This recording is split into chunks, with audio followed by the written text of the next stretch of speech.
All right, we are recording and live. Good evening, everyone, and welcome to the virtual meeting of the Newburyport Historical Commission via the Zoom software. This is the 26th of May, 2022, and you're all welcome. Please do be aware that this proceeding, like all such virtual meetings, is being recorded.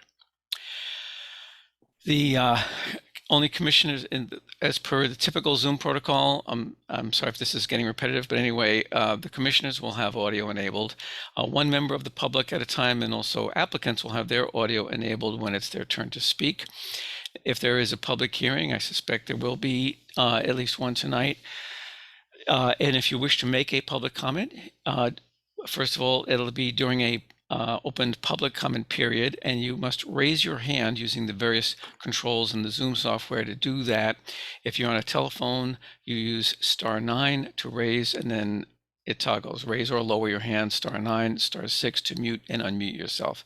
Because what happens is once we recognize you and we'll call the name or the phone number, we'll unmute you on our end. You will also have to unmute yourself on your end, and then you can make your comment as per usual for public meetings. Just state your name and address and your brief comment. In the case of the Historical Commission meetings, it's a little bit different. It can be for, against, not, neither, just your comment. So moving right along, we'll take attendance of our commissioners on board. So let's see, give me a moment here. So starting in alphabetical order, Mr. Andrew Bernhardt. Here. Okay, very good. Malcolm Carnwath, is he, Malcolm, do we have you? I see you're in the list there. Here. Okay, thank you, very good, heard you. Christopher Fay. Here. Okay, Joe Morgan. Here. Okay, and the chair, Glenn Richards, is present and running the meeting. Also, Caitlin Sullivan, planner, is running the Zoom presentation. Gretchen Joy taking notes. And is Andy joining us tonight, Caitlin? I believe so, but he's not here as of yet. Okay, all right. And Andy Port may or may not be on board. So let us begin. We have 3 major items on the agenda. The first is a continuation of a demolition delay hearing from 2 weeks ago. This was 30 Carter Street. Haley McLean, and I believe her architect was going to attend tonight. Let's see. Yes, Mr. DiBiaso is here. So let's see. And looks like we're getting in the process. Yes, we have you are both unmuted on our end.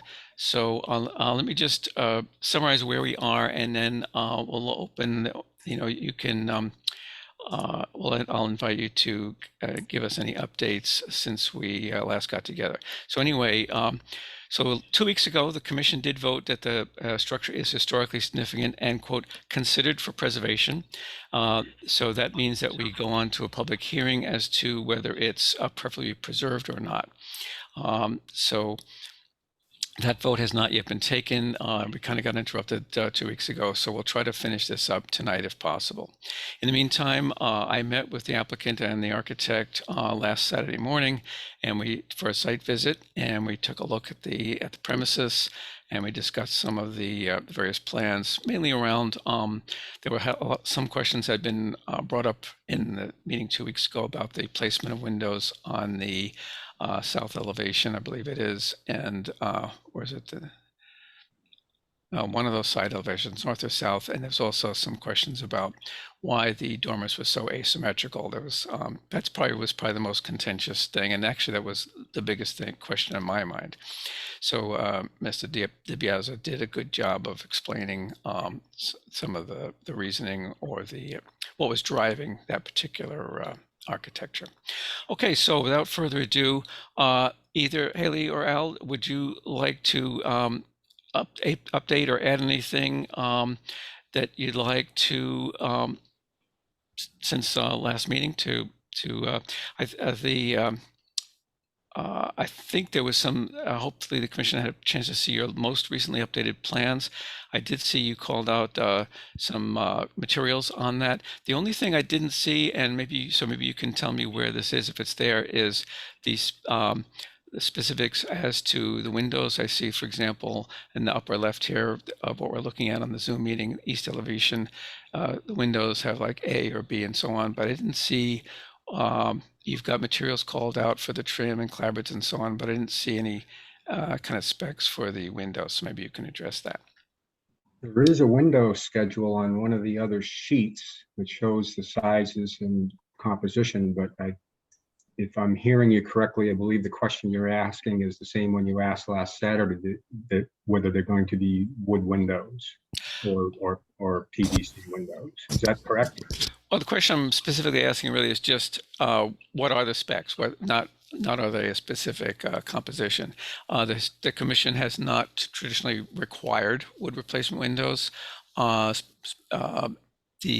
course, historically, that's historically most accurate. But Caitlin, did you see the schedule he's referring to somewhere in here? Or maybe I missed it. I'm just asking for this, Al, because I know that was a question that a number of the commissioners had.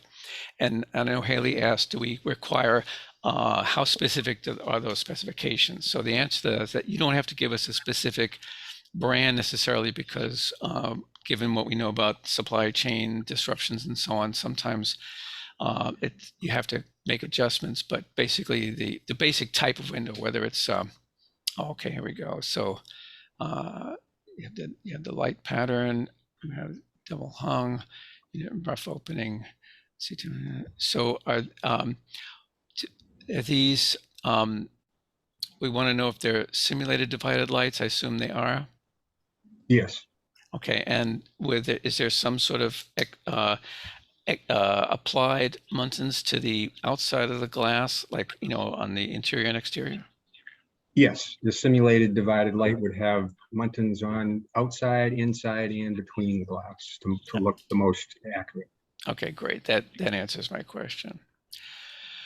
Okay, anything else? I know the other big question, I don't think you were with us 2 weeks ago, Mr. DiBiaso. There was a question about, a lot of us were wondering about the asymmetry of the dormers, and I'll just report for the benefit of my commissioners who weren't there that I did verify that from the typical street view, because of the distance between almost 13 feet from the street to where those dormers are, it would be very difficult to see certainly both of them at the same time, and neither of them would be particularly highly visible. But can you explain for the benefit of the other commissioners what you told me about the necessity of that dormer on the south elevation? The south elevation having to be located the way it was. Yes, just to follow up on your previous point. I did the geometry, and you'd have to be standing between the two buildings halfway up the driveway across the street in order to even see any of those dormers at the same time. Mm-hmm. So my approach was the fact that you can only see one of them at a time, and each of them is designed to fit its individual conditions. Mm-hmm. One on the south side is a little bit close. The one on the south side is flush with the exterior wall because there's a stairwell in there, which you can see on the south elevation. You can see the treads and risers are there's a broken line showing the treads and risers. Right. So the dormer is located in order to give full headroom at the stair and at the landing, and the steeper pitch on that dormer is to bring the height of it down as low as possible to the minimum 6'8" headroom over the upper landing on the stair. Mm-hmm. Okay, thank you very much. Haley, did you want to add any comments?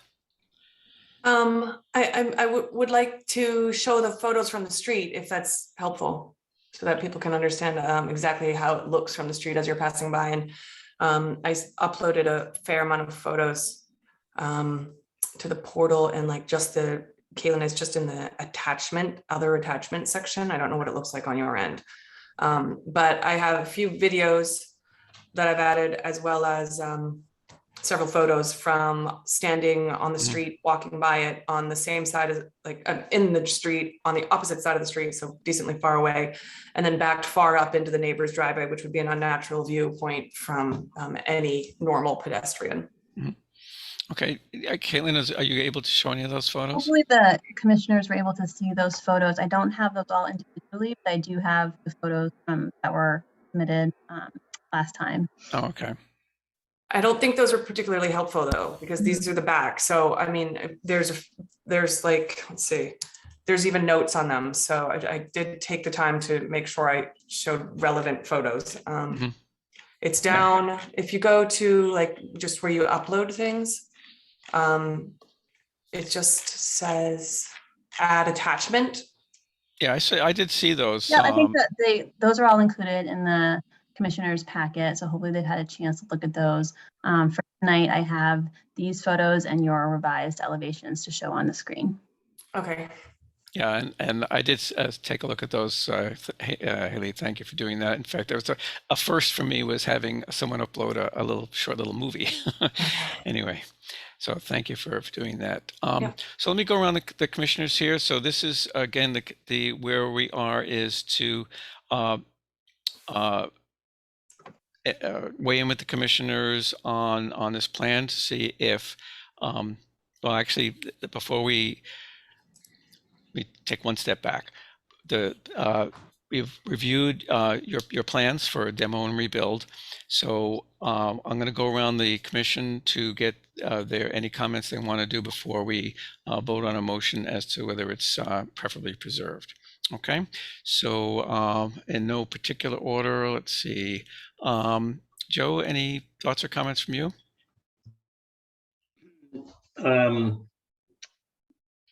None on the design, the proposed design. I think the proposal is good. The restoration of this building is really very important. It's in bad shape. I would encourage the owner to pay a little bit of attention also to the front yard, such as it is. There's a sort of a jumble of broken sidewalk and asphalt. There's no green space. If you look at the neighbors, both across the street and adjacent, there are small planting beds. Just a little bit of attention, I think, to restoring the planting bed and to evening out the walking surface in front of the house. Some attention to those details. I know you can't do much about the broken granite curbs probably, but you know, it is a mess. And it could actually be it probably is a pedestrian hazard to some extent. But it certainly to invest this much in restoration of a building without paying some attention to the public side and the public way, I think would be a shame. That's my only comment. Thank you. Yeah, and Haley, just and Joe and I talked about this earlier. That specific. I agree with Joe's comments. However, that's not. We don't have any legal authority over that. But Joe is sharing his observations as as both a commissioner and also a retired architect and public citizen, all of the above. Mr. Fay, how about any thoughts from you? Yeah, I guess I have a question, which is I didn't get a chance to see the house. I did look around, and there was a comment when we talked about this last time that I seem to recall there was a comment that there's a lot of homes on this street and around this house that have dormers. I don't see that, and maybe I'm missing something. But as I looked around, I didn't see. Maybe there's one, maybe two. I don't know. It doesn't seem to be consistent, and I don't need to go into detail how I feel about the dormers. But I did have a question about the dormers to the architect, which is he just said. So maybe my perspective is off, and geometry is not my strongest subject. But if I'm looking straight on at the house, are we saying I won't see?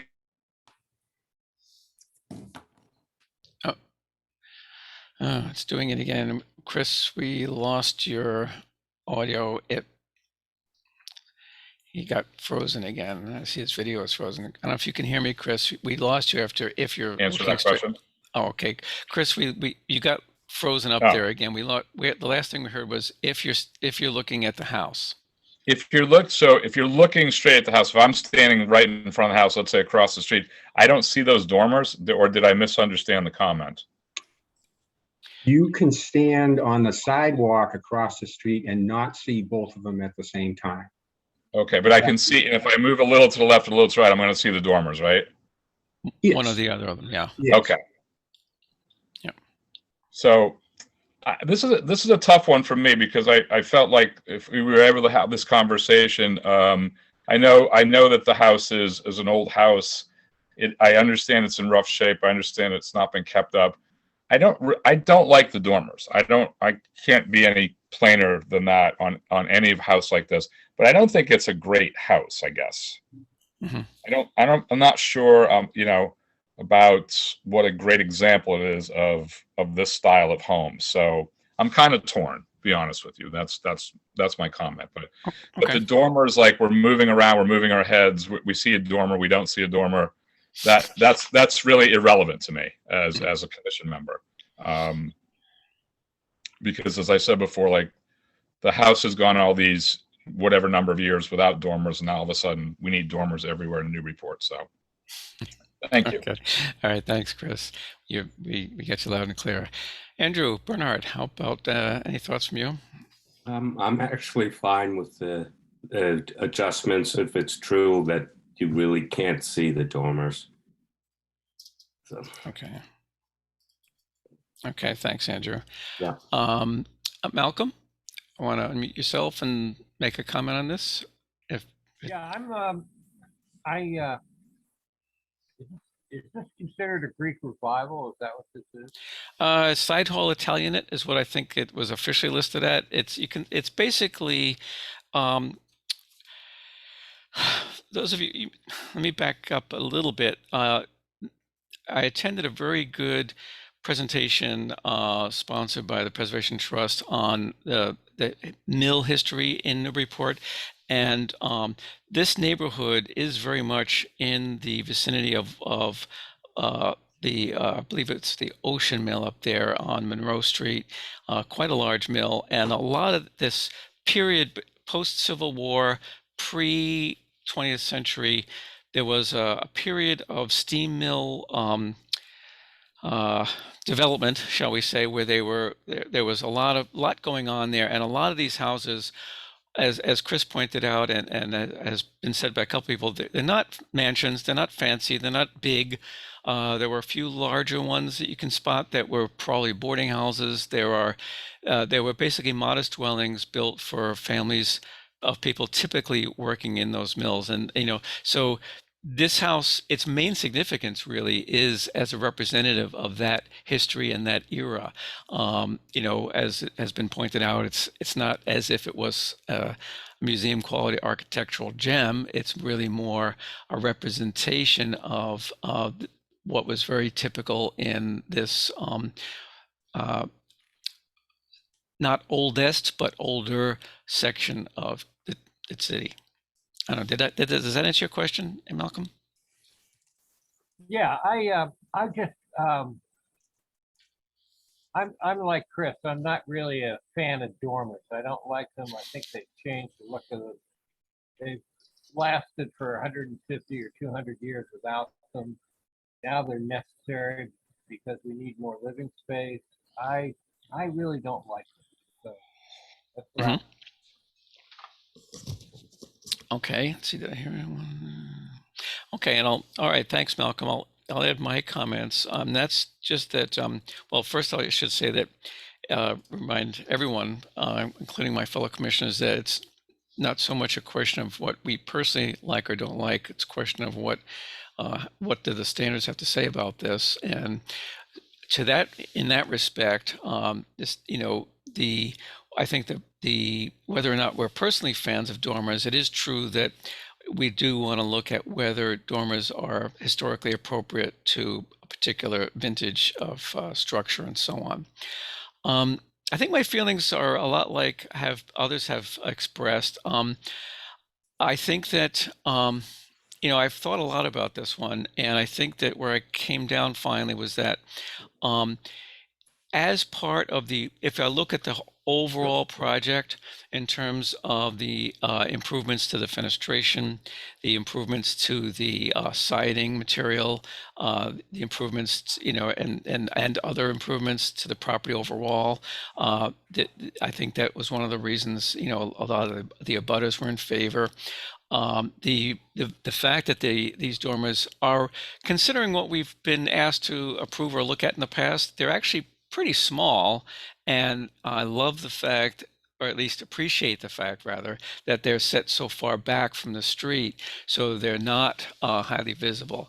So where I kind of come down is, okay, yeah, it's suboptimal, not they're not truly period appropriate for this particular vintage house.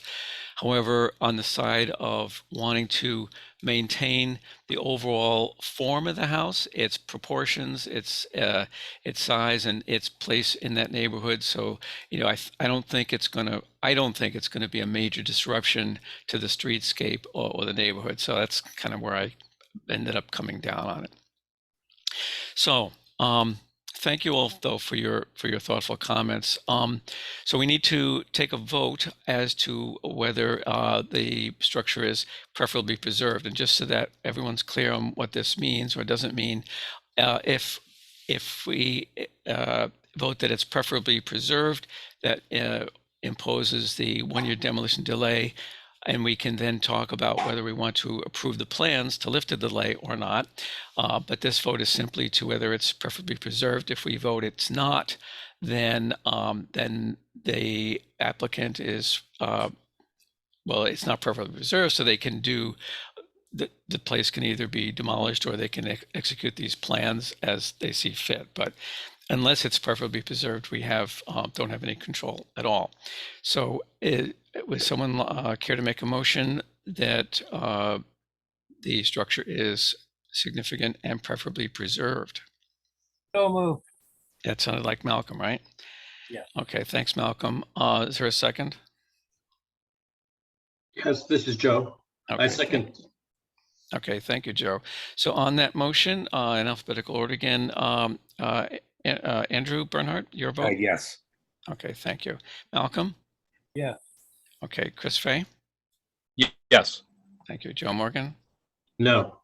Okay. And the chair is yes, which means 1, 2. So we have the required minimum quorum of 4 votes to declare that it's historically significant and preferably preserved. So let's talk a little bit about the plans, the demo and rebuild plans.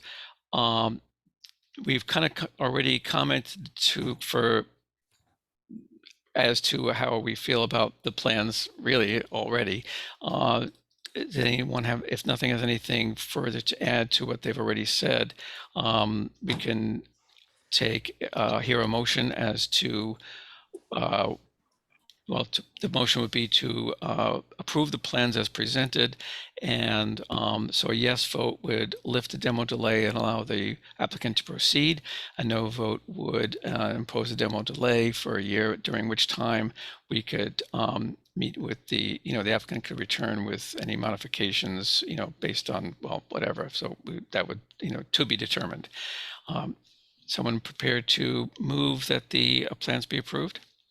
Oh, hi, Chair. It's Caitlin. Yep. Real quick, I just wasn't quite sure if you saw there was a hand up in the audience. Wasn't sure if you were going to open a public comment, but I just wanted to make sure you knew that. I didn't know it. We had public comment when we first opened the public hearing. So we had the public comment on the both that did address the design issues. But I'm not opposed to it, so we can hold off on that motion since it has not already been made. We can open up both a brief public comment period. So why don't we do that? I will officially open a public comment period. So let me do that. That's open, and looks like Thomas Calder-John, looks like we can recognize you if you'd like to make a comment. Hello, can you hear me? Yes, we can, Tom. Go ahead. Tom Calder-John, 64 Federal Street, co-president of the Newburyport Preservation Trust. as you mentioned, the houses in this area are primarily, they were developed as workers' houses for the ocean steam mills or other names or iterations of the mills. And during that walking tour, we saw Ocean Street. I'm very familiar with Carter Street. And I have to say, dormers are historically inappropriate for this time period.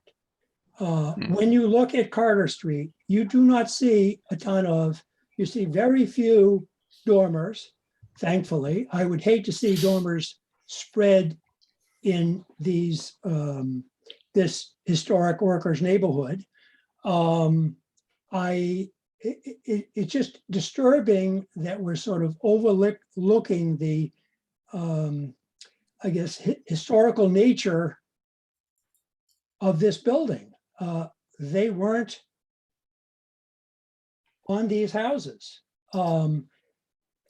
I readily acknowledge that times change, people need more living space, but if living space or office space is needed, as it often is, this building has space in back of it, which would be a perfectly appropriate space for a modest addition.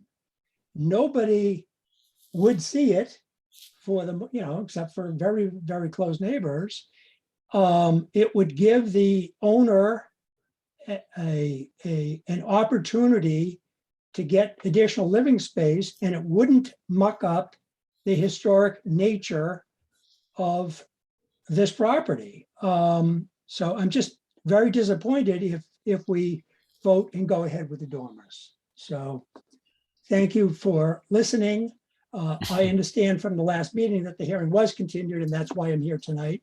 So I do thank you for the opportunity to speak. Hey, Sure, you're Al, welcome. are you gonna say anything? Well, hang on, Haley and Al. I'll give you an opportunity to respond as soon as we. Sorry. Yeah, it's all right. Let's finish the public hearing. Public comment period, and I'll close that, and you can respond. Okay. Okay. I do see one other hand up. Looks like Ms. Stephanie Nikodish. Thank you, Mr. Chairman. Stephanie Nikodish, 93 High Street. So I just wanted to agree with Mr. Coulter-John. I am a former resident of Carter Street. And I know one commission member questioned why this is important. Well, it's part of a historic district. I think, as Mr. Coulter-John pointed out, it expresses a street which was laid out and built for mill workers, and it has always been modest. And there aren't a lot of dormers on Carter Street. I agree, thankfully. And so I think for the Historic Commission, it's not building by building. I think you understand that, Mr. Chairman. It's district by district. It's the history of Newburyport. It's the history of diverse housing, housing which served people of all economic means through Newburyport's history, and to just see it sort of McMansionized, maybe, I don't want to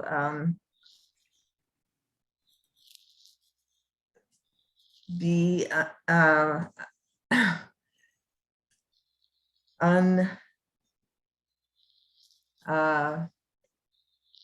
understanding to this applicant, but these are our historic buildings for our modest historic buildings, and I owned one, so I loved it. So I really do think that's a consideration. Thank you. Okay, Thank you very much. Okay, I don't see any other hands, so I'll close the public comment period. And it sounded like either Haley or the architect at DeBazio would like to or DeBiazzo, sorry, wanted to make a comment. So Sure. I was going to ask Al if you wanted to talk first, but I'm happy to speak if you don't want to go, Al. No, go right ahead. Okay. I do think it would be very helpful if we were able to see that video on this call of just how far back these dormers are. And I'm not sure how many people were actually able to physically go to Carter Street, but there has been a lot of changes since the Google walkthrough. Like you can look in Google Maps, and walk down the building. There's a lot of changes, including to the right or facing the house to the left, which not only has an additional structure on the roof, it has a balcony. The house across the street is no longer what you'll see in the Google map either. It's quite large, completely new. It feels very new. And what I'm trying to do is bring it back to historical relevance. Like I said, I'm trying to strip all of the additional siding that's modern. I'm trying to restore all of the wooden clapboard that's possible. And where I can't, I'll replace with historically relevant materials. I tried to be incredibly sympathetic to the windows. All of the windows will be placed with what is, 2/2, which is existing. And there are actually dormers on Carter Street. If you're able to physically go there and walk the street, you'll see that there are a few houses that have added them. Even the houses that were renovated, they look new. And that's not what I'm trying to do. I'm trying to bring this back to something that feels quaint and something that does feel organic to the space. And, the dormers are as far back as possible. And we were very sympathetic to the street view. So I do feel that if we were able to look at that video, it would really help people understand. And I am not precious, right? I'm very happy to change the windows. The windows were something that you guys discussed last time. Very happy to talk about that. But the woman who lived in this home before, first of all, this was a 2-family home. And I didn't push that. I did bring it back to the 1-family home. There are 2 meters. There was a second entrance. There was a second staircase. I'm bringing it back to a 1-family home. And within that, there was a lot about this that just was almost unsalvageable.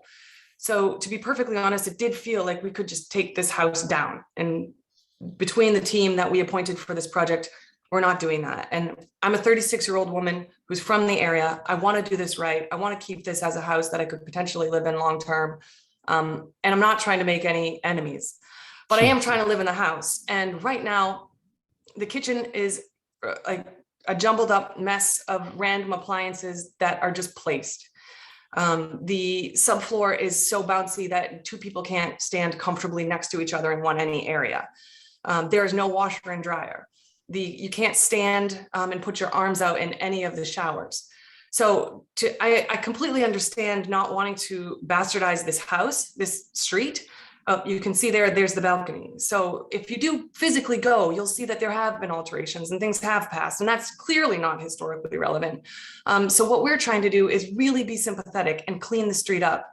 And I personally feel that by adding these 2 dormers and by pushing them so far back against the street, at no point ever are you able to see them at the same time, one, but also as you're driving by, you're so close to the facade, it's very difficult to even see them as a standalone item.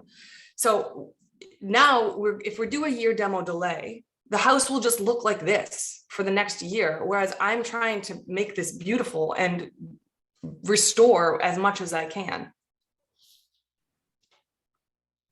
And I don't know, Al, if you'd like to jump in and talk about maybe the way we tried to be sympathetic to the symmetry of the building and the structure and how the structure we have to do a significant amount of structural reinforcement that honestly any other contractor would just come in and say wasn't worth it. So I am trying to work within the limitations of what we have.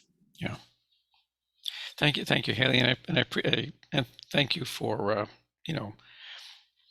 for that. Mr. DeBiazzo, did you want to say anything, or are you good to go, so to speak? The only additional comment I would make is we kept everything to what we felt was the minimum in order to achieve access to the 3rd floor. And the same goes for the windows. We tried to keep as many in the existing locations as we could, and then keep the rest of them economical. I guess that's all I have for comments. Okay. All right, thank you. All right, and I appreciate both of that. I think the site visit did help understand some of that. That picture Caitlin had before did show that an interesting roof alteration next door, which certainly non-characteristic. Yeah, that one, 7, probably before the DCOD ordinance was in effect. Maybe they got that one in there. I know I have a ridiculous roof deck on a very old house next door to mine, which is crazy. But again, some of these things went in before some of these ordinances were enacted. Well, thanks very much. Going back to my fellow commissioners, does anyone have a comment, or I would like to at least get a vote on this motion tonight, so we can either, depending on how that goes, we'll know where we're going from here. So I'd like to either a comment or a motion at this point. Chair Richards, this is Joe. I will move that the plans as proposed be approved and that the demo delay be lifted.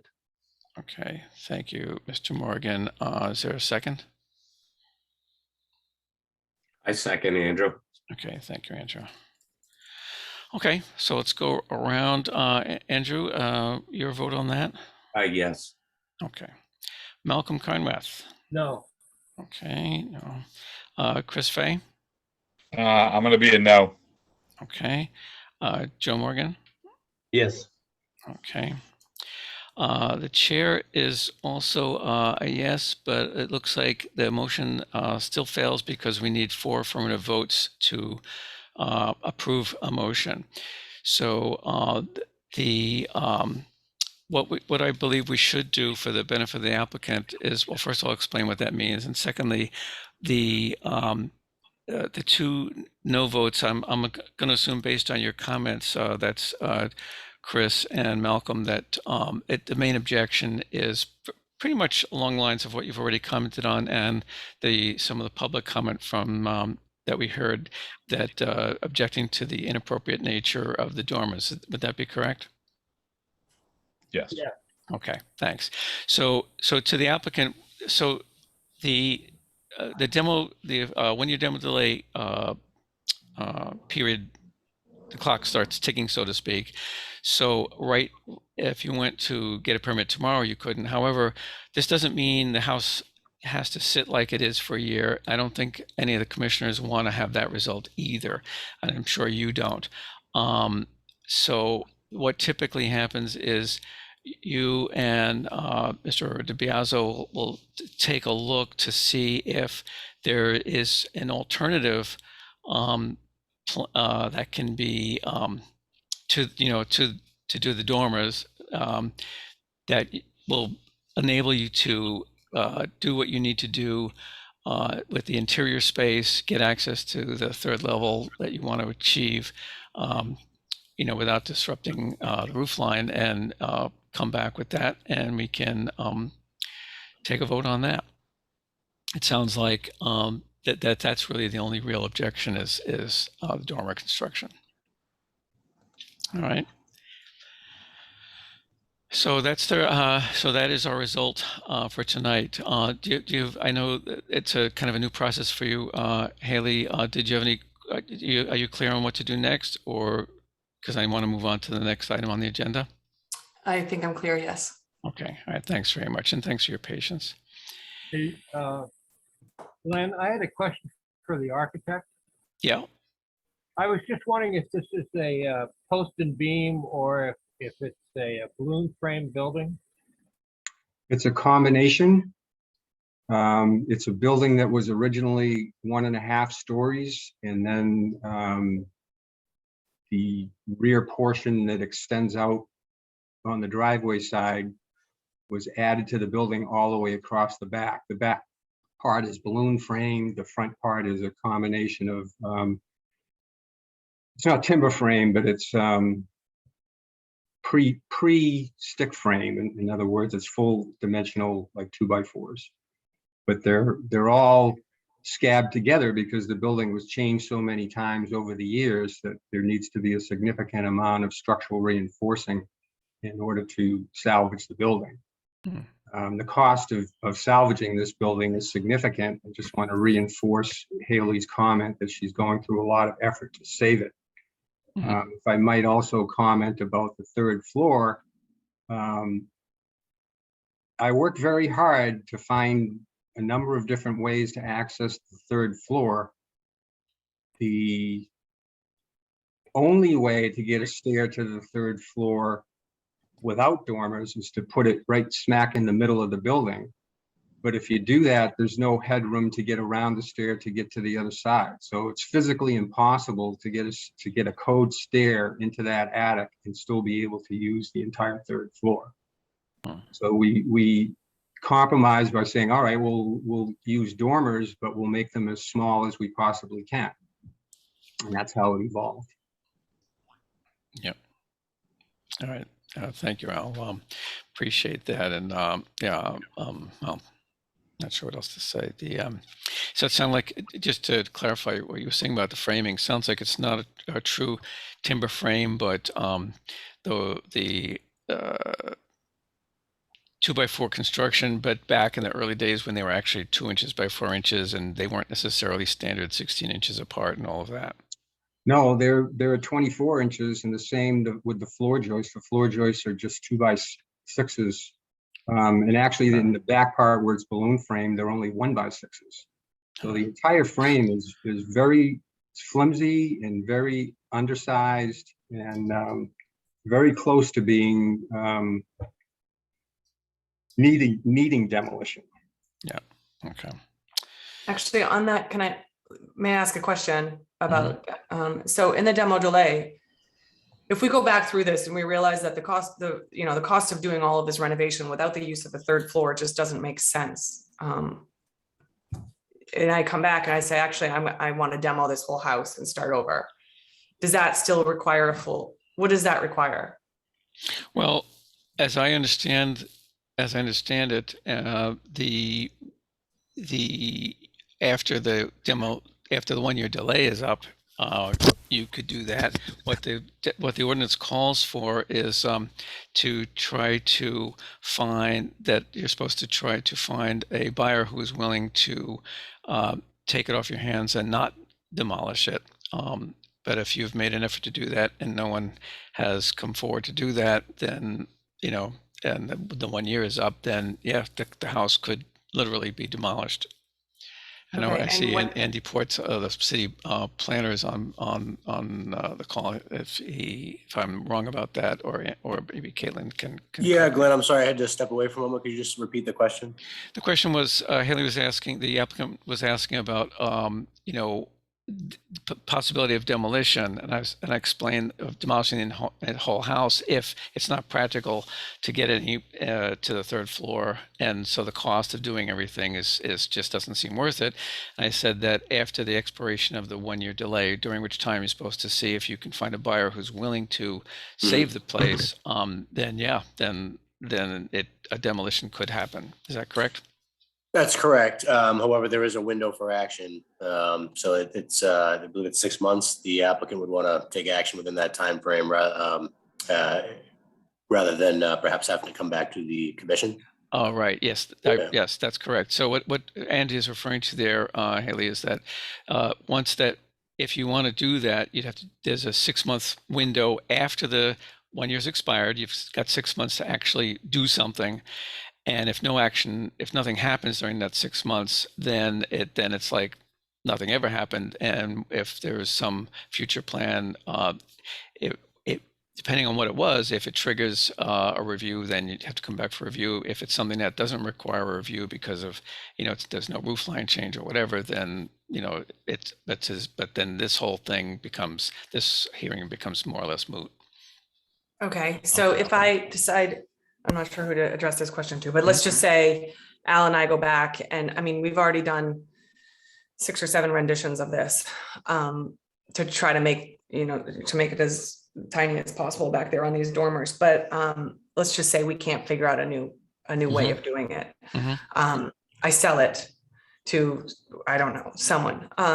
Do they have to go to the historical commission again, or do they just get to demo it if they want to? Oh, no, the whole premise would be that they are buying it with the idea of not demolishing it. That's the whole point of the way the ordinance is written. And so then what does it, in terms of, like, obviously you can get anybody to buy a house if you sell it for like, if it's cheap as chips. Right. So what's the rule there? Like, do I have to take a loss, or? Well, the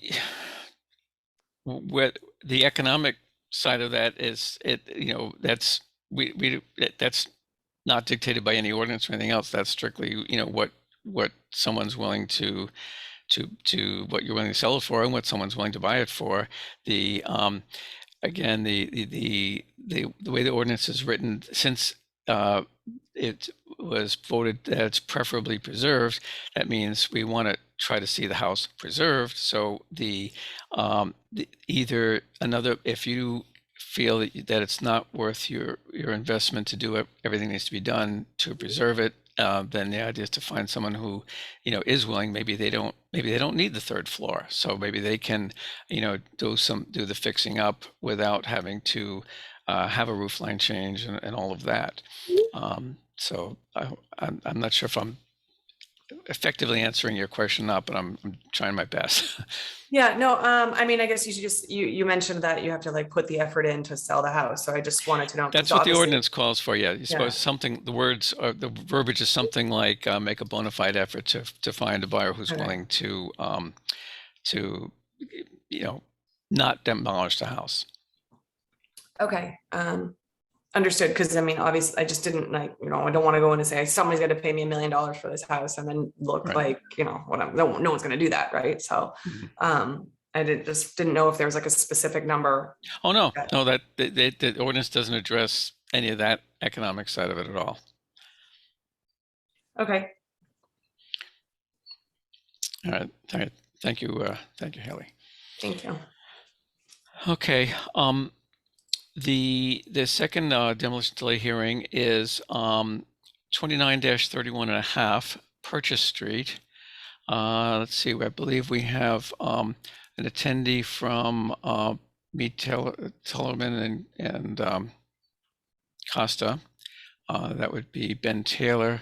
Looks like we've unmuted you, Ben, and Eileen Graff, I believe, is the architect in this. And we have your presentation up.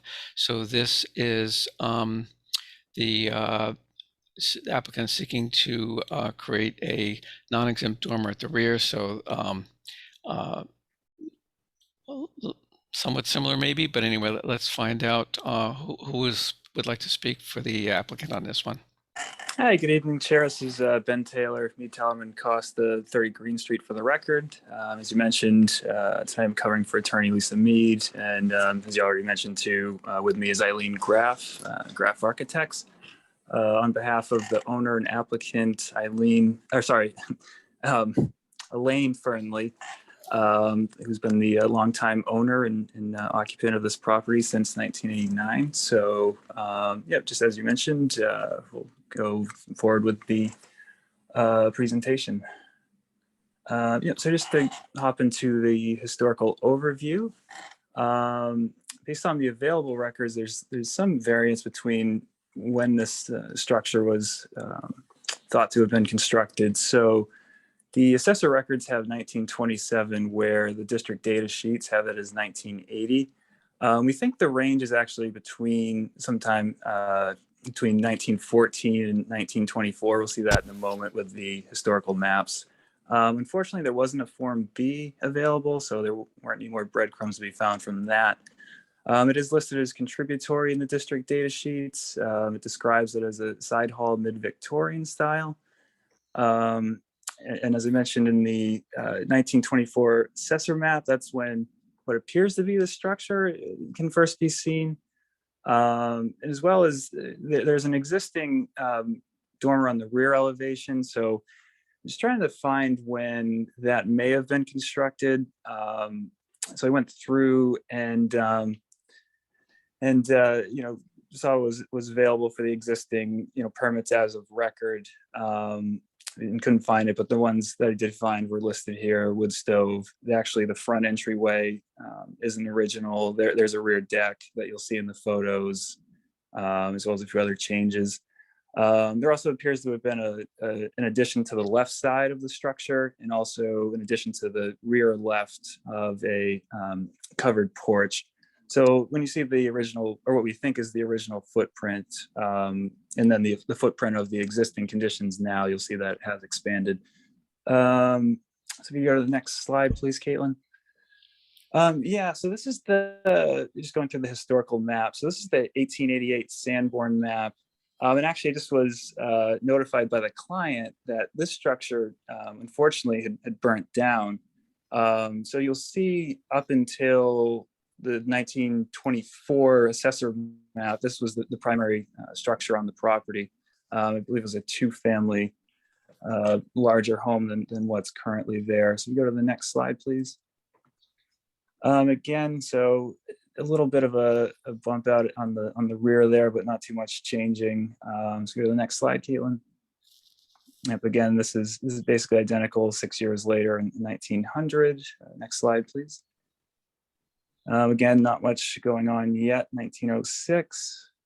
And, Although it looks like from that line down the middle, looks like it's somewhere in there it became a two-family with, maybe that's when it got the two addresses, 29 and 31.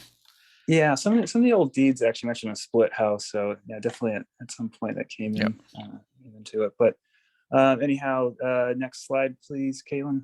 Yep, again, 1914. And I just want to clarify. Well, actually, we can go to the next slide. Sorry.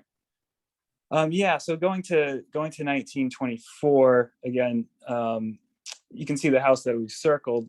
That's actually the current house that Ms. Fernley lives in. So just to clarify again, the bigger house that's much closer, to Purchase Street actually burnt down, so it's not there anymore. But as you can see, or as you will see, I believe this is the existing structure. So that bump out on the bottom side actually is original. That's still on the structure, and it has expanded and has undergone some changes since 1924. But just trying to, it's still over 75 years, so it's kind of a moot point. But the range we were able to find using these maps, we think it was built sometime between 1914 and 1924. So just go to the next slide, please, Caitlin. So this is the existing conditions. As you can see from the footprint, you can see the front entryway that was added. You can see that it's much longer due to the additions onto the left side. You can see the rear covered porch addition, as well as the deck. And just generally speaking, this is kind of a unicorn of a lot in the South End, in that it's a very large lot. Its structures meets all the setbacks. It's well set back from the street. So kind of a first in my experience. But so if you go to the next slide, please, Caitlin. Again, this is the assessor map, just giving the satellite imagery, again showing the structure set back much farther from the street than really all of its neighbor. Well, I guess there's a house out back there too, but most of the other houses in the area. If you just go to the next slide now. Okay, so these are the existing photos of the elevations. So this is the front elevation. One thing I should mention too is there is some landscaping between the street and the house, so it does provide some screening. So you can see the front elevation here. If you actually step back towards the sidewalk, depending on what time of year it is, with the trees in full bloom, you might not see the full house, depending on the angle. So next slide, please. Again, this is showing more of the left side. You can see the two additions off of what we think is the original structure. Let's go to the next slide, please. This is just showing more of the right side. You can see that the bump out that we think is original, as appears on the 1924 map. Next slide. And again, here's the rear finally. There's the aforementioned dormer in the rear. You also see the rear deck and the covered porch. So go to the next slide. Excuse me, Ben, pardon the interruption. Just a quick question. So the first Sanborn map that this specific structure shows up on is the 1924 map, or was it the one right before that? Can you please clarify that? Sure. So it's the 1924 map, and that's actually the Newburyport assessor map. Oh, okay. So out of the Sanborn map, starting in 1888 all the way up to 1914, we didn't see anything, showing this on the property. Obviously, there was the much bigger house that, my client has informed me actually burnt down. So. Right. Well, clearly that house is no longer there. It was right up near the sidewalk. So whatever was there clearly is no longer there. So.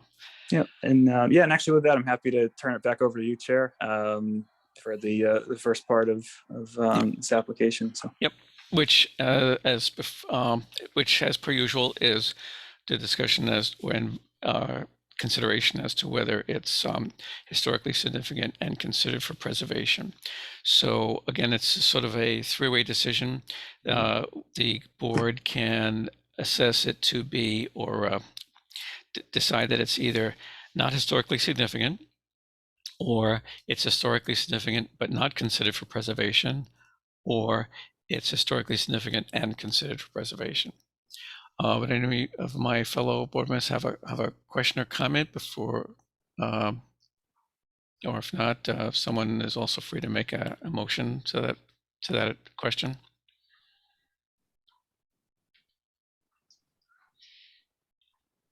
Anyone? Glenn, I'll make a motion. I'd like to make a motion that the house is historically significant, but should not be considered for preservation. Okay, so historically significant, but not considered for preservation. Okay, is there a second for that motion? This is Joe. I'll second that. Okay, thank you, Joe. And just so that we're all clear that what that would mean is that we wouldn't even require a review of the demolition plan. It would be it's by default, since the demolition isn't restricted or anything by that vote, they would go ahead, they'd be able to execute their plan. Okay, so that's the motion before the board. So Mr. Bernhardt, your vote on that? I was wondering if one of my colleagues could explain why they don't believe it's historically significant. Well, actually, it was the motion was historically significant, but not considered for preservation, and I think it's not for preservation. Yeah. Okay. Well, I'm going to Chris put or off Joe? my vote for a while. I just want to think a little bit more. Okay, and well, I think it's age, or it's alleged age. There seems to be some confusion about when it was built. I guess technically it would make it, I'm looking at it as technically would make it historically significant, but I just don't see, it looks to me like houses I've lived in that were built in the 80s. Right. And whatever it once looked like in the 20s, I just can't imagine that's this, as the house is presently constituted, that's what it looked like. So I don't know if it's that teeth house, whatever it was, is hidden, or an older house in there. But I just don't see the historical significance of it. I see the historical significance of it, I should correct myself, but just don't see the necessity to preserve it, I guess. That's sort of where I'm coming from with my motion. And Chris, when you said 80s, did you mean 1980s or 1880s? Yeah, no, 1980s. It just looks like it looks like a suburban house that was. It just strikes me as odd. Maybe it was a farmhouse. That's why it's so specific. I don't know. We don't seem to have a lot of information about this house, and I wonder if there was a house that was there and it disappeared, and it was, somebody just built. We do have examples of that in Newburyport where the house doesn't appear to be, something that was built 100+ years ago, but maybe dating myself, but 40 years ago, Yeah. And that's how it appears to me as an amateur. Okay. And Joel, I'll invite you to make any comment. Excuse me, since you seconded that, could you add anything to that, or basically has it been said? Yeah, I think Chris did a good job. I might add that a lot of times the trigger for historically significant is just the age, Mhm. and in my opinion, age by itself doesn't really confer any kind of preservation status or value. I would look to see if it had any character defining features that might represent historical stylistic periods. I might look to see if any historical events or people lived in the building, Right. or if it constitutes part of a historical streetscape or Right. neighborhood. And I think those are the things that we really are explicitly stated within the ordinance and are supported by the Secretary of the Interior standards. Yeah, that was very well put. Yeah, I agree. So, Andrew, I hope that answers your question. If you still want to ponder it, we can. No, actually, I'm ready to vote. Okay. Yes, and but not considered for preservation. Okay. Thank you very much, Malcolm. Yes, I'm in agreement. I don't think it should be. I think it's significant, but not to be considered for president. Okay. Chris Fay. I assume I agree. yes. Yes. Yeah. Yes. Okay. Joe Morgan. Yes. Okay. And I guess I'll have to go along. I'll make a quick comment that it's inconceivable to me that the people who did the Sanborn maps would miss a structure of that size and nature. So it seems to me highly unlikely that it goes back to 1880 and they missed it on multiple maps, because those maps are usually pretty good and pretty accurate. So yeah, I guess it's a bit of a mystery house, but what now happens has been, as you probably realize, in Eileen Graff, if this means that you do not have to get formal approval of the plan. So your applicant is able to execute the plan. Great, thank you very much. Okay, sorry I'm sorry we didn't get a chance to see your lovely plans, Eileen, but hey, what are you gonna do? Thanks very much for showing up, and thanks for your participation. Thanks, have a nice night. Okay, same to you. Okay, thank you all. The next item on our agenda is a draft preservation restriction review.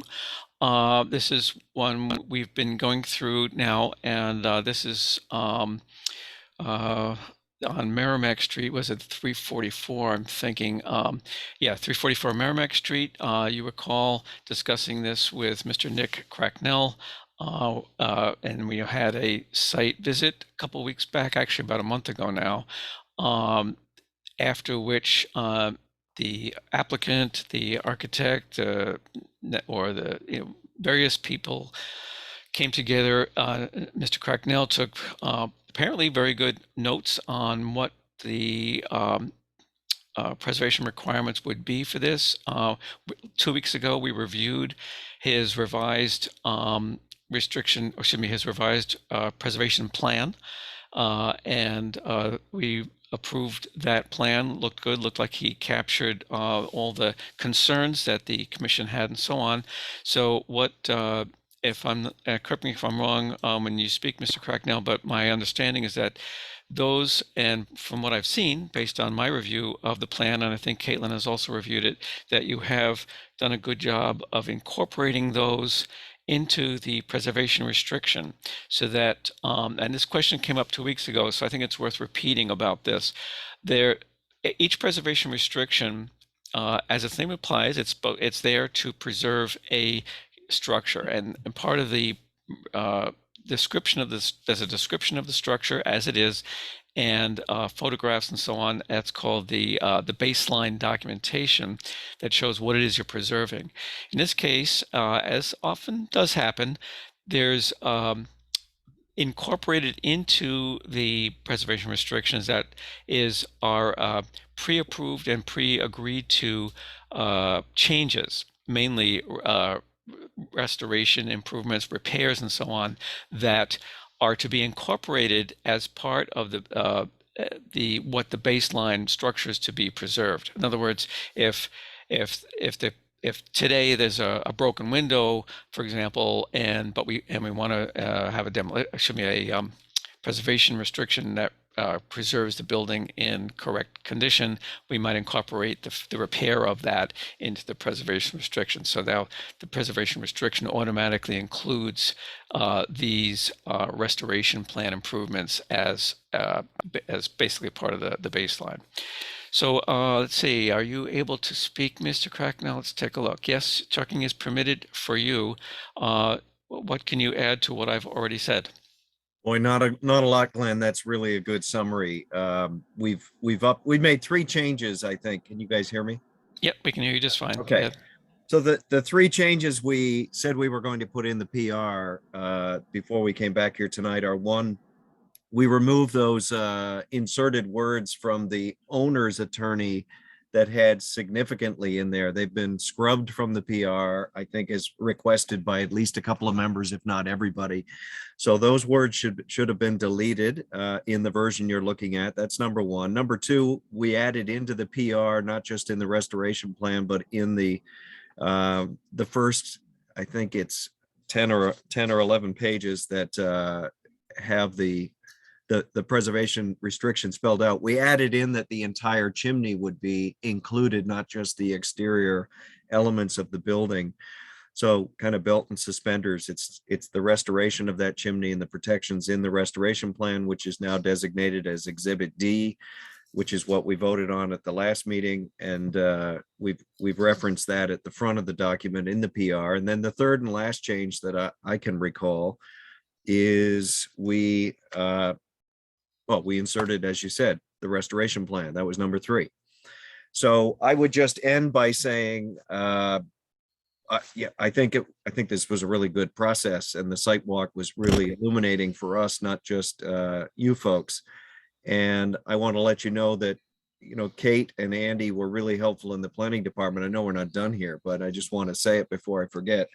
We modeled this PR on 342 Merrimack Street, just next door. So the only difference between 342 next door and 342 is next door. If I said 44, that's us, was we have one number 3 on page 3 says intentionally deleted. And that's because when Paul Gagliardi put this together, he used the preservation restriction from Mosley Ave from another project of Brad's that was done in 2019. And number 3 in that document was the use of CPC funding for that particular project. So that's why that says intentionally deleted. There's no CPC funding here. We can either go with what's here, or Paul can change the numbering and make 4.13 and then 4.24, and then it's going to match perfectly to 342 Merrimack. It really doesn't matter which way it gets done. But I wanted to point that out. A couple of people had asked what was deleted and why. Right.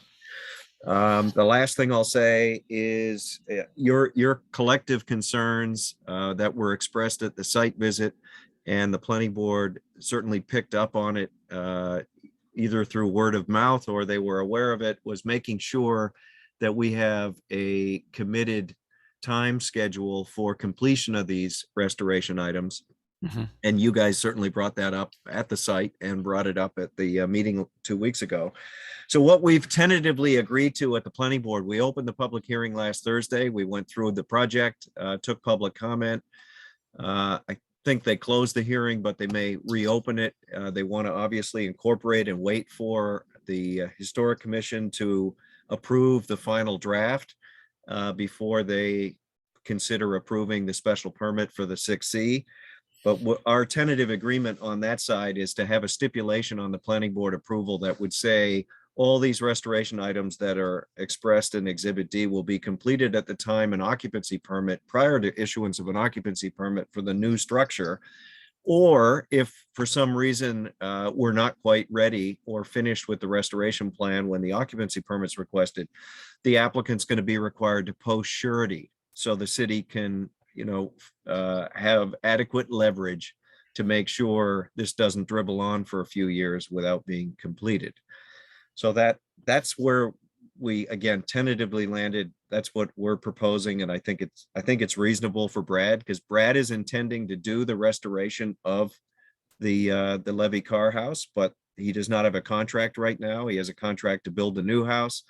And in order to protect him from being able to build that house and sell that house, he needs the surety component as a backstop in case he's not doing the work. Mhm. Okay. Is the language around that already done and incorporated into something, either the planning board application or here, like where exactly is No, that? it was a byproduct of a conversation last Thursday directly with the planning board. I am 100% confident it will be in the decision. And I would have absolutely zero issues if you're in agreement with it as a commission for you to consider recommending adoption or inclusion of that language in the planning board approval should they grant one. Okay. I think they'd like to hear that, because obviously they're trying to protect the integrity of what you do in making sure those restoration items get completed in a timely manner. Okay, thanks. Let me make a note here about that. So prior to issuance of an occupancy permit or surety as determined by the city will be posted for completion of any remaining items. Okay, and the exact nature of that surety was that defined? No, I think you could probably, surety is typically either insurance, cash, or a tripartite agreement, a letter of credit. There are a number of legally appropriate means to do so. And I don't think we'd have a problem with the city determining what they would prefer. Okay. We're going to try and avoid that. Yeah, obviously. Yeah. Let me make a note here. Excuse me 1 second. Yep, no problem. And while you're doing that, I'd just let you know, Brad, I believe, is under a contract to do the restoration of 342 as a few weeks ago. So that work will presumably commence shortly. Okay, I had a couple quick questions on this. I did look through it, and as I said in my little preamble, it looked pretty good. I noticed a couple anomalies or potential anomalies. The first one is an Exhibit A. I think it's page 40, if I recall, Caitlin, if you want to pop over to that. It's at the top of that page. It says, let's go to it. Yeah, there it is. So Exhibit C, it says, restriction guidelines attachment to the preservation restriction agreement between the City of Newburyport and Bradley M. Kutcher, trustee of Kimberly Realty Trust. But this PR, that's not who the PR is to. The PR, if you go to the page 1, it's between the Kimballs and the City of Newburyport. That is an excellent point, and I think that should be replaced with the Kimballs. Yeah, and or usually at the top of each exhibit, like you notice the other exhibits don't even have that verbiage. So probably the easiest solution to that is, it is part of it's an exhibit that's referenced in the PR and all that. So you can probably just delete that little header on there. Will probably cure that particular problem. Yeah. Okay. The list of things that are usually referred to, there's an assessor's map page. Did I miss that? I saw a couple of maps but I'm not sure I saw that. I don't think the assessor's map is in here. If you need, I'm looking. Well, I don't know. Let me ask Caitlin, is that a hard requirement, Caitlin, or is considered supplementary? Do you know? You look at page 30. Pull up page 21, Caitlin. I think that is the assessor's map, but it's not normally how I look at it. But I think that is the map and lot and the lot. Oh, okay. And yeah, it looks like the typical assessor's thing. Yeah. So we could amend the legend to make it clear it is. Okay, and the arrows, I believe that's your notation for showing the viewpoints of the various photographs, correct? Right. Yes. Okay. I mean, we'll do whatever, obviously that is the assessor's map, but if you prefer a separate clean assessor's map, we can easily add that as a condition of this discussion. Well, let's see. Can you go back to 20 on one prior page? Let's see what else we've got here. again, we just want to see, as long as, okay, this is the inventory sheet continuation, and then it goes to that page. Probably just to be, you know, Yeah, since consistent. since you're a belt and suspenders guy. Yeah, I think you're right. Let's put it in there. Yeah, we can simply have, you know, just the one page that says, you know, assessor's map. Let's put it in the new page 21, and 21 will become 22 because it's Yeah, okay. running, okay. That sounds fine. That sounds like a good solution. And I think I just, just yeah. to, so from MHC standard exhibits, so two of them, this is wording just right from Michael Steinitz, would be a recorded plot plan, if exists, an assessor's map showing property boundary and building footprints with parcel number. Yep. So Kate, do you want that as its own exhibit, or can it be in the baseline documentation? I think let's have its own exhibit, because I think MHC is gonna look for that. Okay, we'll call that exhibit E for now, but they may get renumbered because it'll need to be up front, probably right after I would make it the new exhibit B after the deed, and then you'd get into the baseline documentation as C. Yeah. And the restriction guidelines would become D and the restoration E. Does that make sense? Yeah. Everybody? Okay. Yeah. I apologize. You told me that, Caitlin. So I'll check my punishment book to see how many lashes that is. Yeah. I think that's a good lead into, actually, I think I just had one last question, and it might be for Caitlin or you, I'm not sure. But anyway, one of the things we're supposed to check is, well, one of the things and it's that exhibit A you just referenced, Nick, is the legal description, and that is in there. I personally don't feel qualified to ascertain if that's actually correct or not. Who checks that? I know that I have seen examples where PRs have gone off to Mass Historical Commission and they've kicked them back saying, this description doesn't even describe this property. I'm not saying that's the case here, but I'm just saying I'd like to avoid the embarrassment of a case like that. So, Nick, have you had someone competent to verify that this is in fact the correct? Yeah, I would like to think Paul Gagliardi has done that. I certainly haven't, and I'm reading it probably like you and wondering, I see familiar streets, but not names or even the square footages. I think when you add them together, it's probably right. Mm-hmm. But why don't I'll have Paul and Caitlin and whoever, maybe Andy and whoever else, make sure that in fact is the correct reference. That's all. Okay.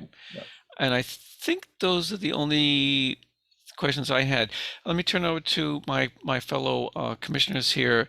Did anyone hopefully you've had a chance to take a look at this? So those little minor things aside, did anyone have any concerns, questions, comments, anything at all about this? Because I do want to have a motion in the immediate future as to accepting this, either accepting it with the amendments we have discussed tonight, unless people feel strongly that they'd rather see it with the amendments already done and then have a final vote on, yep, looks good, we're good with it, ready to go.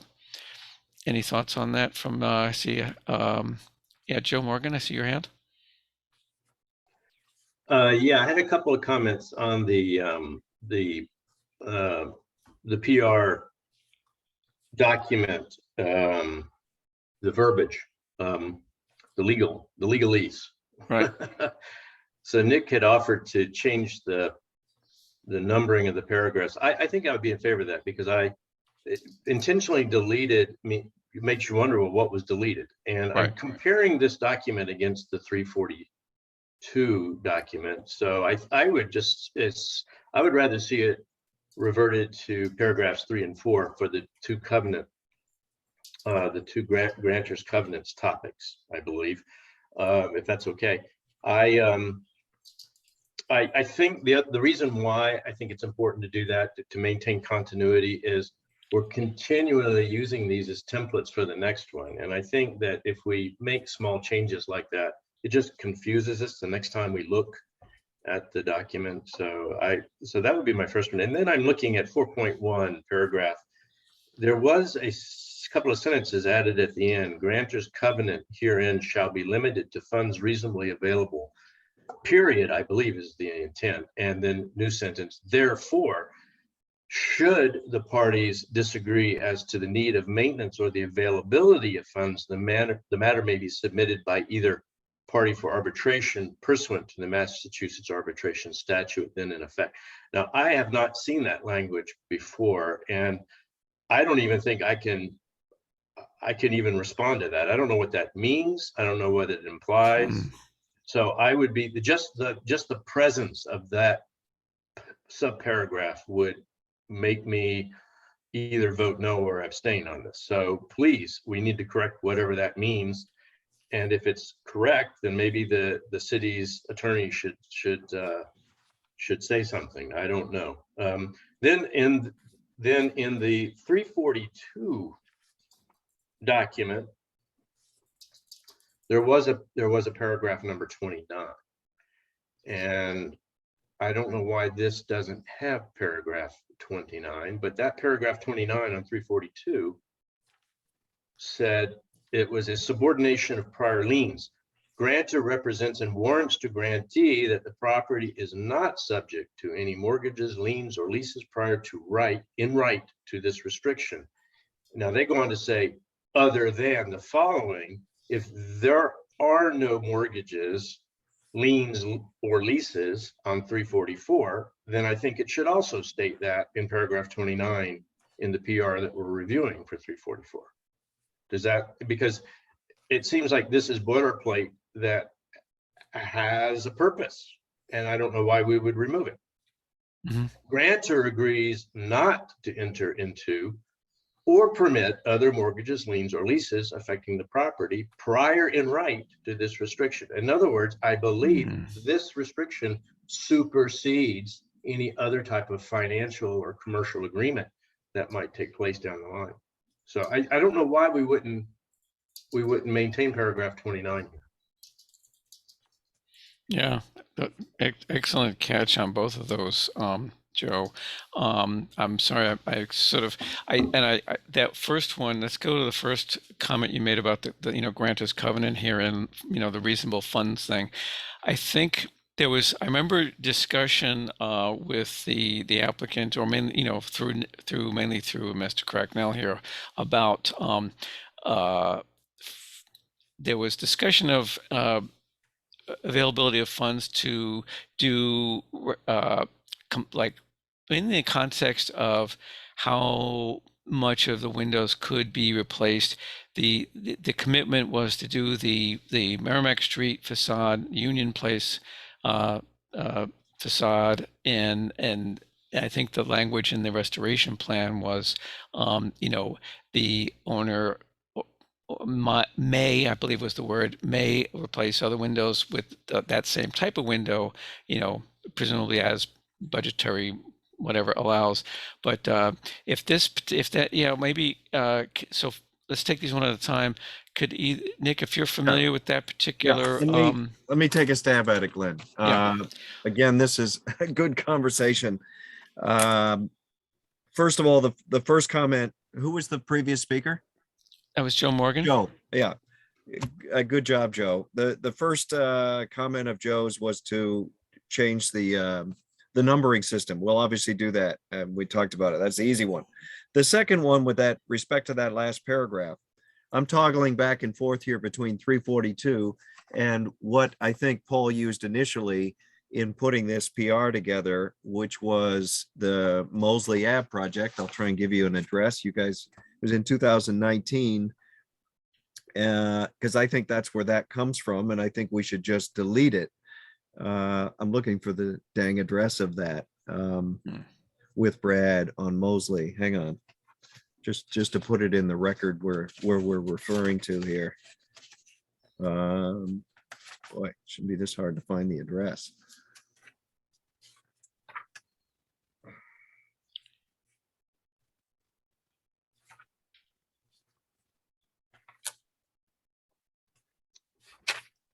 All right, well, it's not jumping out at me. I've got the PR here and it isn't. 5 Mosley Ave. Okay, so just as a reference. So I'm in agreement, I guess, with what I think Joe is implying in respect to that last paragraph, starting with the word grantor in number 4.1, which will Right. become the new 3. I would suggest at this point, we don't need that because I think that is a direct reference to the intentionally deleted paragraph above, which is related to the CPC funding. Because that PR that Mass Historic and you folks signed off on that's recorded for 5 Mosley has both the paragraph deleted in 3 and these 3 lines at the bottom of 4.1 on the screen. So I think they should have been deleted by Paul. So that I'm just throwing out placeholders here, but I think that makes sense for that to go away.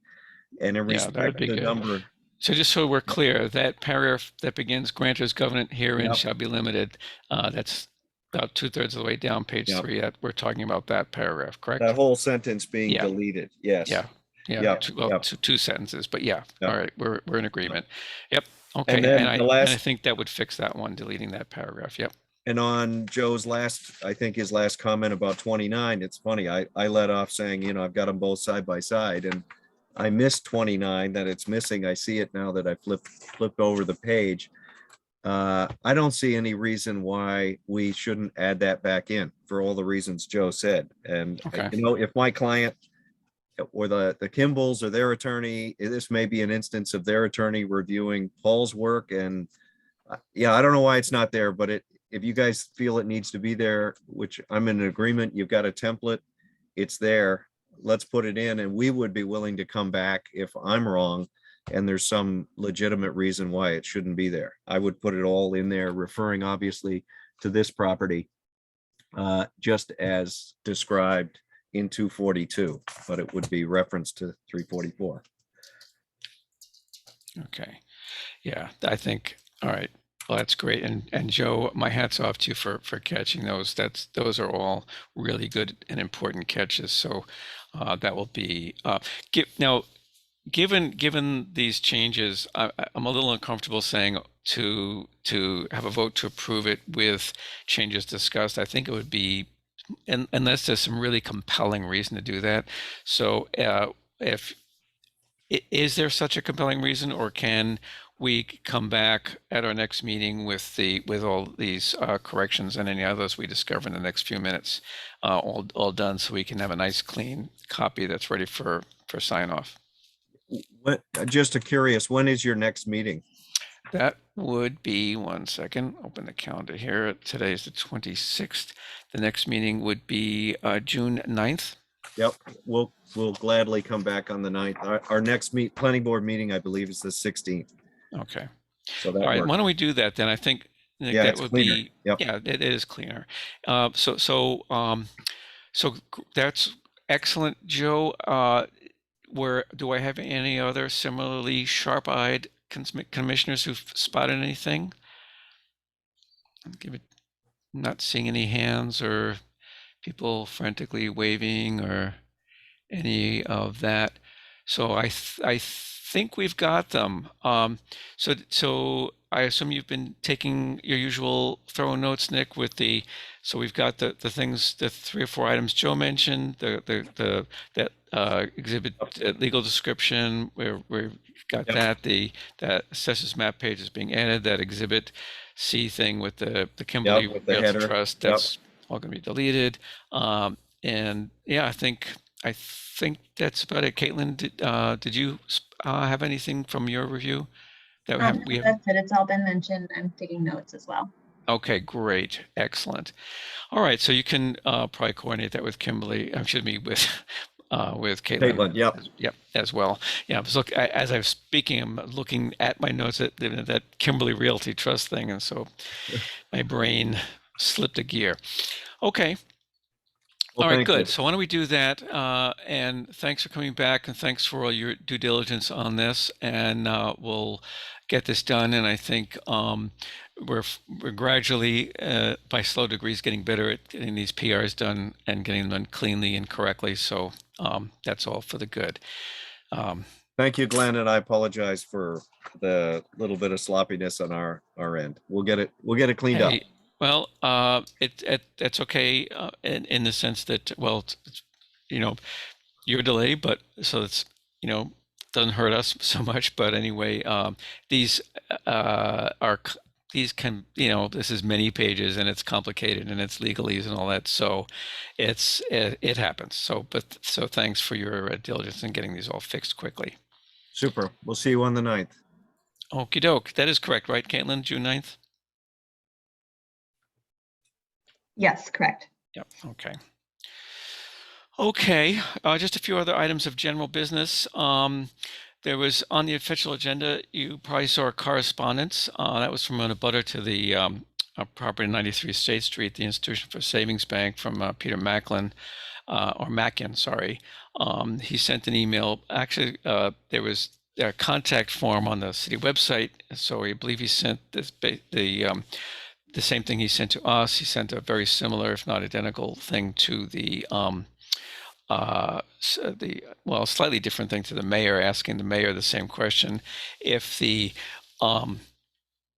issue has gone back to the planning board, isn't the planning board supposed to check in with the historical commission? So this was batted around by amongst the dwellers of City Hall, and the mayor asked Andy, you know, what his take on it was, and Andy has responded. And if you want, you can either answer, or I can kind of paraphrase very briefly what the response was, which was basically that it is a little bit of an unusual situation. It's without getting into the complexities of the quote unquote remand, which is the remand meaning the court sent it back to the planning board for reconsideration.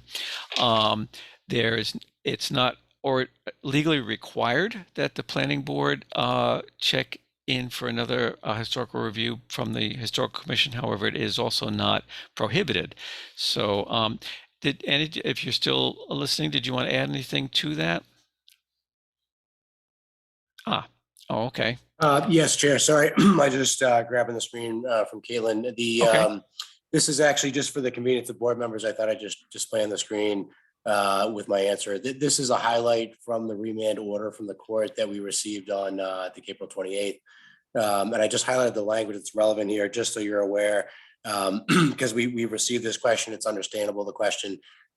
Just as context, like the chair said, generally when a filing is made in the downtown overlay district, the historical commission, and there's a caveat in the zoning that calls for this, the historic commission is given an opportunity to comment on it, and it requires a filing before the commission in advance of the planning board filing in order to ensure that there's enough time for that to happen. In this instance, the court, as part of this sort of settlement and litigation and so forth, the court has indicated here that no further submission formally to the commission is needed before, as part of that 30-day requirement prior to the planning board's filing. And it's not required that the historic commission advise the planning board here on this remand. The context, I think, is just that there's been prior reviews.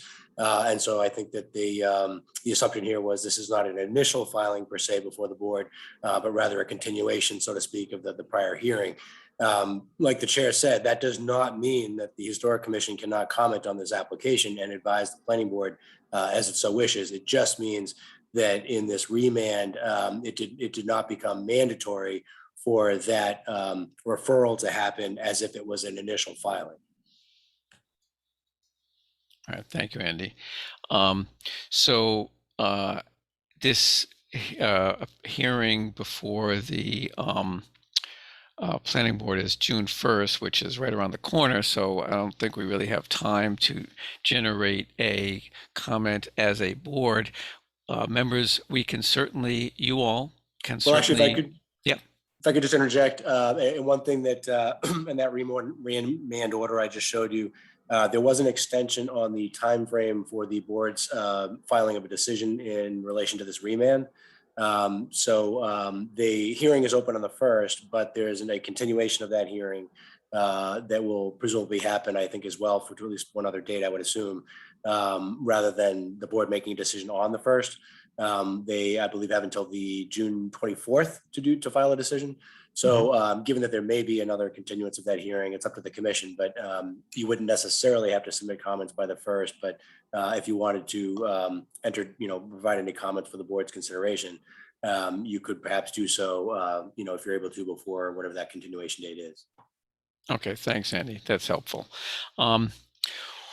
The from what and well, I'm not sure what to say. The plans that are being considered by the planning board at this point are pretty similar to the last submitted plans. There are some minor changes. Why don't I guess the only thing I can reasonably suggest is that you all go to the planning board page on the website. You can go to their agenda for June 1st, and the latest, the plans that are considered as part of this remand are there, with, there's a narrative from Attorney Mead, giving a brief summary of the history and the various iterations and, what the current plan is. And we can, I'm kind of undecided, to be honest, as to whether we, people, if you all would like to simply make your own personal, comment to the planning board as individuals, and whether you're members of the commission or not. I mean, they do take that into consideration. I know the planning board has expressed to me that they do like to hear our opinion, and they respect our expertise and opinion on these things. So they would certainly not be averse to hearing what the Historical Commission has to say about this. But we haven't, we're not going to have the institution or their attorneys, or architects come in and make a presentation and go through all that.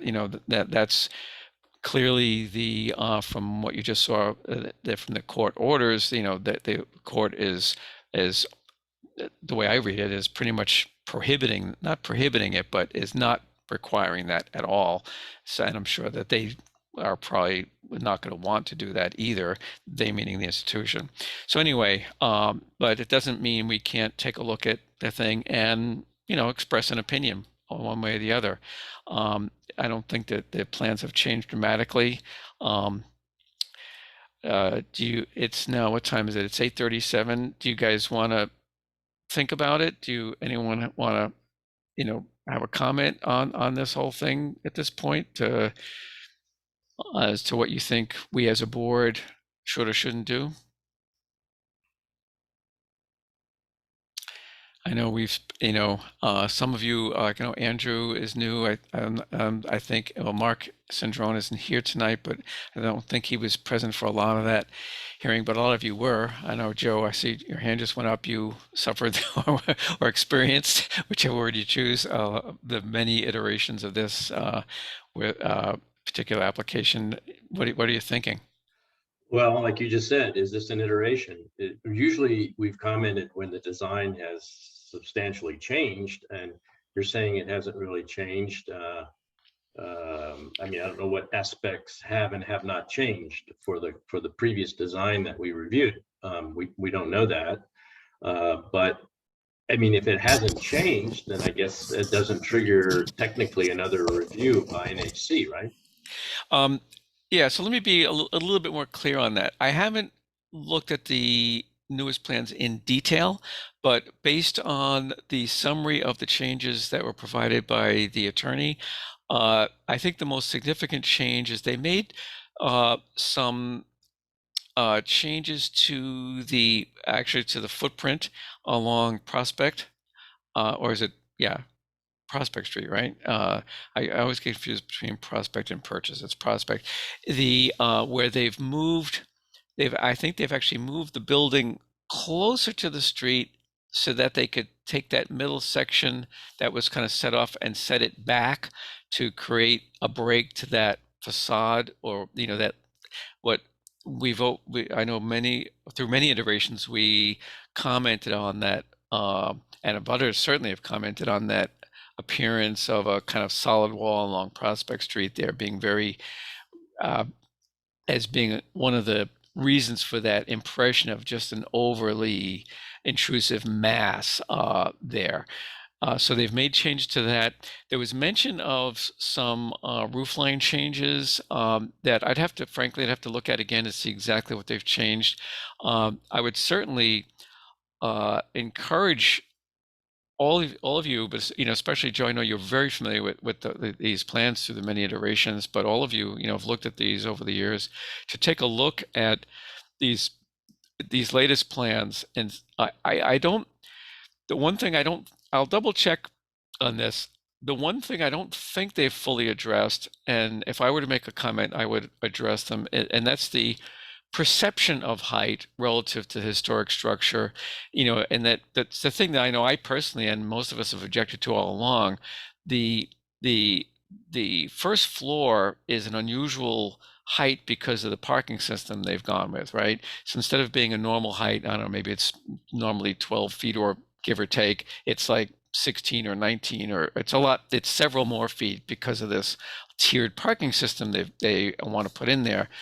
And that pushed the whole building upward. I did notice that they had in their comparisons, they talk about the mean height of the historic structure on State Street. It's the old 1872 or whatever this building. And I made a point in my reports, or our reports, I should say, to saying, well, that mean height is a little deceptive because they take the mean height, they're going from the very top. It's an unusual architecture to that roof. It's basically a one-story, granted a very high one-story building with a central section that's bumped up a bit, but that depending on where you're standing, you either don't see it all, or it's the overall mass of the historic structure is perceived as a very high one-story building. I think would become about something like 22 feet, give or take, for where that eave height is, which and that's the sort of psychological perception. And this is something that was this argument I was making about how it's perceived was mocked as what was the word, capricious by one of their consultants, but I don't think it's capricious at all. I think it relates very much to how this building or set of buildings reads or comes across to a normal human observer. So, and I think I detailed and documented and substantiated that opinions, and at least I thought I did. Anyway, so I certainly will take another look at that. It's like I thought it was done with 93 State Street, but it's like the cat came back. It's the thing that won't go away. Anyway. So I'll take another look at that. So yeah, and I would encourage you too, Joe, if you can stand it, to take a look at the No, I will revised. definitely take a look at it in the next couple of days and give you my comments, see what I think. Yeah, that would be certainly much appreciated. Yeah. So that's that. As far as any other comments from me, it's just my usual. Hey, if you know someone,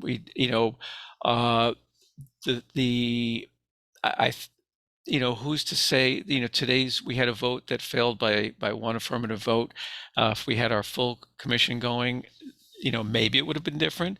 And, we have room for 2 alternates that could have participated in the process as well. So it's important that we try to get the board up to speed. So if you do know of people who have a similar passion for preserving our lovely city and its architectural and cultural heritage, do encourage them to consider joining us. Okay, so the last things we need to do before we adjourn is approve the minutes from our May 12th meeting. I hope you had a chance to review those. They looked okay to me. Did anyone have any corrections, or is there a motion to approve them?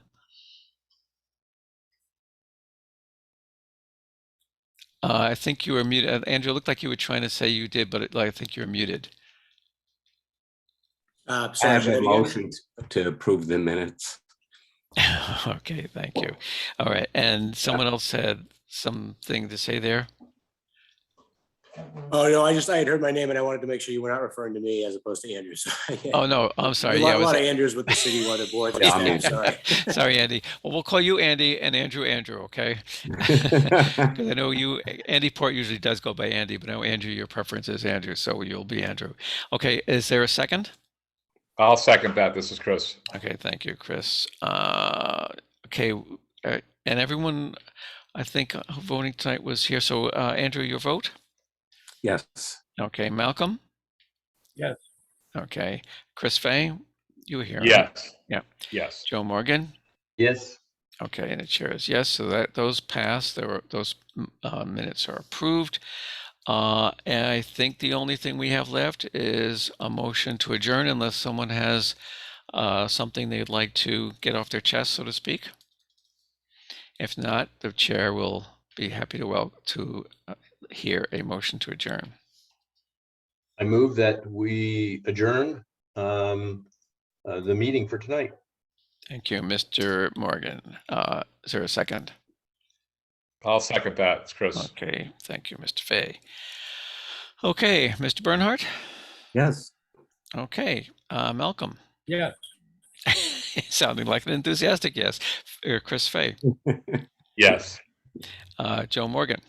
Yes.